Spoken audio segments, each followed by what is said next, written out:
I'm just get a big snake when I get older, just right here, you know. Isn't that kind of the messed up thing about the rap world is that if you got the snake emoji tattooed on your forehead, people would probably be like, oh, he's so dope. It's so dope. Like, you really have a snake emoji on your face.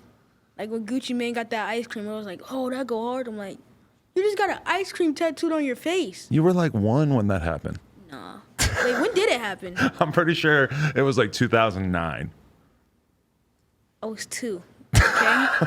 I was 2. You were 2 and you were paying attention to Gucci Mane's face tattoos. I honestly think that you've got what it takes to be a rapper based on that alone. But no, it was more of a like, I seen it in like 2016. It just popped up. I'm like, what? Who's Gucci Man? Do you fuck with him now? Yeah, That's the legend right there. Even if you don't listen to his music, at some point, pay attention to his career. He's got a great book, actually. I recommend you read it. Brr. That's good. That was a good impression. You should read his book at some point. You read? What'd you read lately?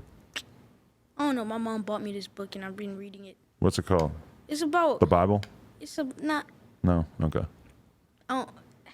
Listen, if you're used to playing Fortnite, you probably are not going to want to read the Bible because the Bible's kind of slow compared to Fortnite. But no, it's like about an alien that landed. And who is calling me out of my AirPods? So what, your ears are vibrating right now? Yes, it was the. I've never used them, so I don't even know about that. That's tight. It's like you hear everything out of them. Can you just block that number, whoever just called me? Block it. It's probably your friend. Was it like a random number? Okay.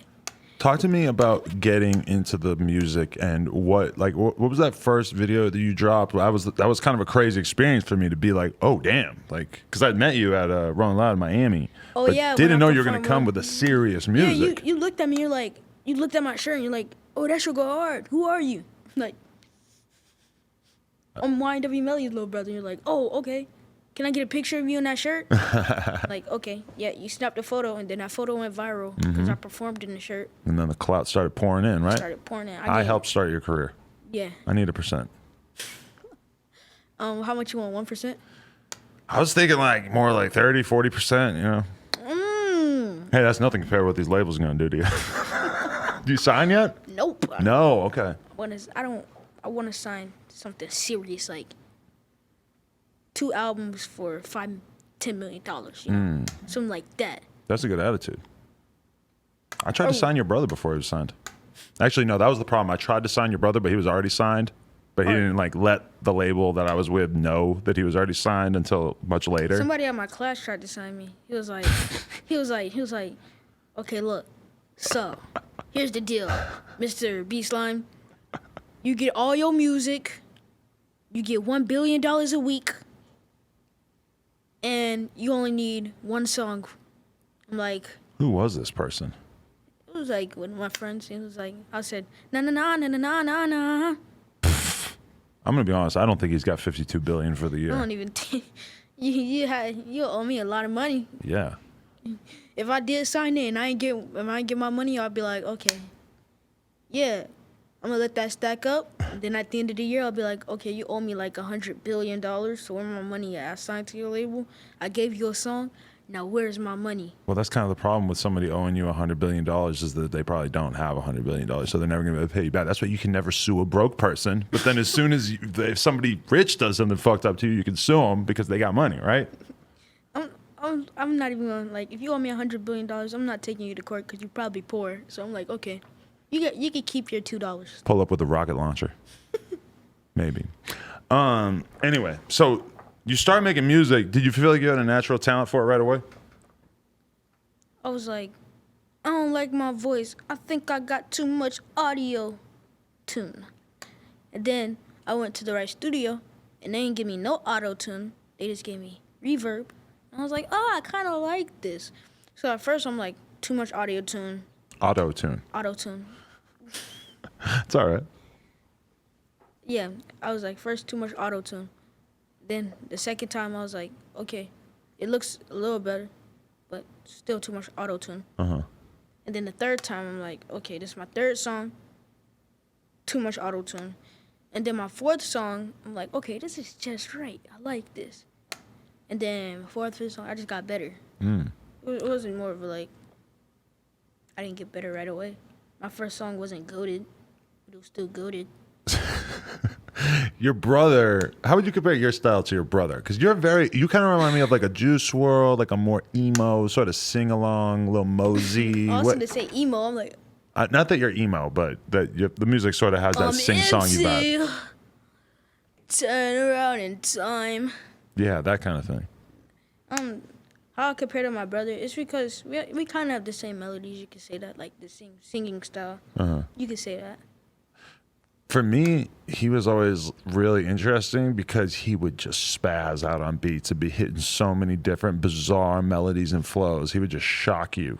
Especially on mixed personalities. That high note, I'm like, why you do that? Yeah. Why you do that? It's kind of like when I first heard Melly, my reaction was kind of like, oh, he's dope, but he kind of sounds like Thug. But by the end of that album and stuff, I started to really be like, okay, he's dope for a lot of the same reasons that Thug is dope, but I don't feel like anybody's looking at him now like he's biting Thug. What is that face you're just doing this whole time? He's doing like a beaver face at me. I don't know if the camera caught that. Is that what you're gonna hit me with when I start talking about music? Yep. Be like, shut up, talk about V-Bucks. No, this is my shut up, talk about V-Bucks face. You could be a comedian while you're at it. I'd be like, You don't have the goal to be like a YouTuber as well? You ever thought about it? I'd be like, hey guys, Yeah. BSlime here, and welcome back to another video. If you don't like this video, you'll have 5 years of bad luck. And here we go. I hit a couple trick shots with my friends today. We had a good Fortnite session, caught a few dubs, and here we go. Let's get right into the video. That was pretty good. You sound like you're ready to be a YouTuber. Don't forget, like and subscribe. Don't forget to like and subscribe. You just automatically hit like an English accent because all the YouTubers are from England. Yeah, they always do that. They be like, hey, welcome back to another video. And today, we're going to be playing Fortnite. There you go. And tomorrow, I'm going to be live streaming at 3 p.m. Who do you watch on YouTube? You watch KSI? I watch a lot of YouTubers. It's like, if your video pop up, I'm going to watch it. If it has like a good thumbnail, I like it. I'm going to watch it. I watch a lot of Fortnite. I watch a lot of, what's that channel called? Trap Tro. It's like story. Like, it's like, let's say he's rapping out a story. Okay. Like how,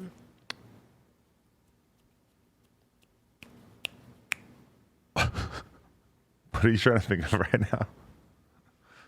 dang, why did I forget his name? Was that a little brain Started out fart? with nothing, I was hungry. Oh, Speaker Knockers. Yeah, Speaker Knockers. Kind of how Speaker Knockers did with Rico. It's like that.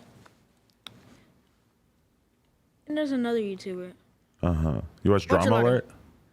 No. No? Let's get right into the news. Do you like KSI? Not really? Nah. No. The only time I've ever heard of KSI is when he fought Logan Paul and whatever his name is, fought Jake Paul. So you didn't care about watching that, or did you feel like you kind of had to watch it? I don't really like watching vlogs because most of the vlogs be fake. Like, the pranks, like, they be like on another level of fake. Like, Morg's fake. Not a Morgs fan. Morg's is hiding in my girlfriend's bedroom for 24 hours.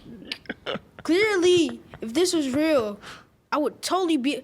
First off, how do you get enough time to set up the camera? Right. Second off, you're hiding, like, like their beds don't have under the bed. So you're literally hiding, like, right next to the bed with no covers on you. How does she not?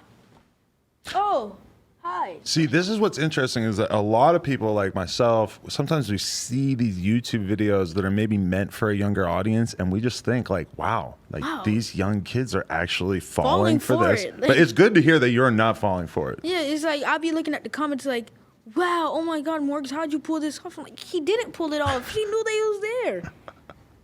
But that doesn't stop people from watching. Yeah, they just, I mean, I watch like 2 or 3 videos and I'm like, all right, this kid's too fake. I'm gone. Let me say this. So you start making music, the music starts sounding good, but it's kind of a different decision for you to like really go for it and really put out an official song and do an official video. Talk about that decision. To be honest, it wasn't my decision.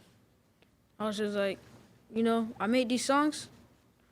We're gonna put one out this day, and you got a music video this day. I'm like, okay. Who said that? My manager. Your manager. That was kind of the idea. But okay, but even having a manager meant that you sort of wanted to go for the rapper thing, right? Yeah, it was more of like I sat my manager down like, I want to do this. He's like, all right, you can do it, bro. I don't really care. I'm like, no, I want to do this. And he was like, okay, you can do this. Then it just took off from there. Yeah. Were you surprised that the reaction was so big? Yes, but no, because I'm Melly's first I said yes because like I'm Melly's brother and they're gonna want to see what I got. But I said no because of the fact of I didn't know that it was gonna hit almost 10 million views. I thought it was gonna do like 1 million, and that was about it. That's But, what like, surprised me. I thought he'll do 1 million views just based on being Melly's brother. But then when I saw it do 10 million, I'm like, oh, damn. And also, when I heard the song, I'm like, wow, this is not just some random ass kid. It's not like a. And then I was like, okay, let's put out another one and see how it does. that did. What was my second video? I think it was Gucci Belt. Was it Gucci Belt? You shot so many videos, you can't even remember what songs you put out? You only have 2 songs, right? No, I got like 3 music videos out. I think. Oh, it's 3 now. Okay. Yeah, I got like 3 music videos. So the first, I think it was Gucci Belt, and Gucci Belt did 5 mil, and then I put out Just Want You did like 2.5 mil, and then I put out Hot Sauce, and Hot Sauce just put 1.1 mil. So I'm like, okay, and all my audios are not even over 1 million. It's like you listen to the music videos more than you guys listen to the audios. I'm like, listen to the audios. Yeah, but you know, a certain type of artist, like Young Boy, does better on YouTube than he does on Spotify. It's very like visual. People want to see him. Yeah, Maybe that's it with you too. They want to see the drip. I want to see the trip. What you know about a Gucci belt? I don't know about a Gucci Belt. You don't got one? I bet you do. I What don't. kind of shoes you got on? Oh, you got YNW sandals on. That's lit. I got on the YNW sandals, you know. Got on the YNW drip, YNW chain. Is that his chain that you're holding down? Get close to the mic. That you're holding that down while he's away, or is that yours? This is mine. He gave me this, and this Cuban is like actually mine. Oh, that's what's up. Yeah, man.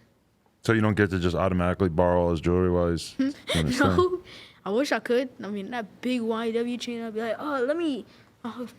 Hey, yo, Jamel, can I hold this? You walking around like a lick. You don't want to be walking around with that much jewelry on, right? I'll be like, You ever tuck it? When? When do you tuck it? like I'm in public and I have like nobody big around me. You know, like security or something. I tuck the chain. My girl bought me a chain, and I only wore it a few times. But I remember one time I was going to the 7-Eleven in the hood, like late at night. I'm like, putting this shit in my shirt. Fuck that. Run me your pockets. But that's what they say in rap songs. They're trying to talk about you're a bitch because you tuck your chain. I'm like, hell yeah, I'm tucking this. I don't want a bum to run up on me. A bum run up on you with a knife talking about, give me that. Yeah, give me that ice. Give me that ice. He'll come up with the diamond tester and test it and then rob you. Hold on. Yo, that chain look fly. Let me. Okay, give it here. No, never mind. That shit fake. See, that's why you gotta wear a fake chain out and a real chain out in the bougie areas. Who does that? You know anyone who does that? No. I just said it. It's a smart idea though. Very smart. Very smart. Very smart. So, have you played a lot of shows? How you feel about the live experience? A lot of show. I've only done one show, and then the Rolling Loud show that you see me at. That's it. Really? I did the little Baby on Baby tour thing with Lil Durk. He pulled me out, and then. The Rolling Speaking Loud. of, this podcast is sponsored by Durkios. Durkios. You want to try them right now? Yeah. Well, I mean, they've been in this box for a few weeks. I'm not gonna lie. You never know. You never know. Try out the Durkios. Wow, this is Stale lit. Durkios are better. This man put a whole word search on the back. You a big Durk fan? Yeah, that's my dog. Durk's album is crazy, actually. Everybody go check that out. His most recent project is fire. 9.5 OZ, gluten-free French vanilla protein cereal. Gluten-free? Is that what you ordered? You ordered some gluten-free Durkios because you have a gluten allergy? Do you know what gluten is? I'm not really sure myself. Something like a carb. I eat gluten cereal all the time. You're a badass. Are you going to try it or not? I key. Oh, wow. They got King Von and Durkio, OTF, MO, and Buka. Shout out King Von. Is King Von on the streets? No. No? He's still locked up? No, he's not locked up. He's bailed out? No, he's King Von's stupid hard. I didn't even know about King Von until he got locked up. Then that's when I started listening to him. Crazy story and crazy story. Those songs are so good, right? No cap. You want us to get a knife or something? Yeah, we got some scissors, right? This is better. You know what's crazy about that Durk album is that there's a bunch of stuff edited out of it, like clearly like them saying stuff about their enemies or whatever. But then there's so much crazy stuff on the album that I can't even imagine what they edited out in certain parts. You know? All right, here comes. Let's do the taste test. No. Come on, that's your boy. You got to show love, even if. Oh, it's good. Let me try that. Let me try It tastes like Honey Nut Cheerios, and then the gluten-free hits in, and then the protein hits in. The protein. It does have protein, Bro, doesn't it? It tastes good at first. And everything just starts to kick in at once. Oh, wow. You're not even lying, actually. That was a really, really good description of what this tastes like. Because you do taste that protein at the end. Pause.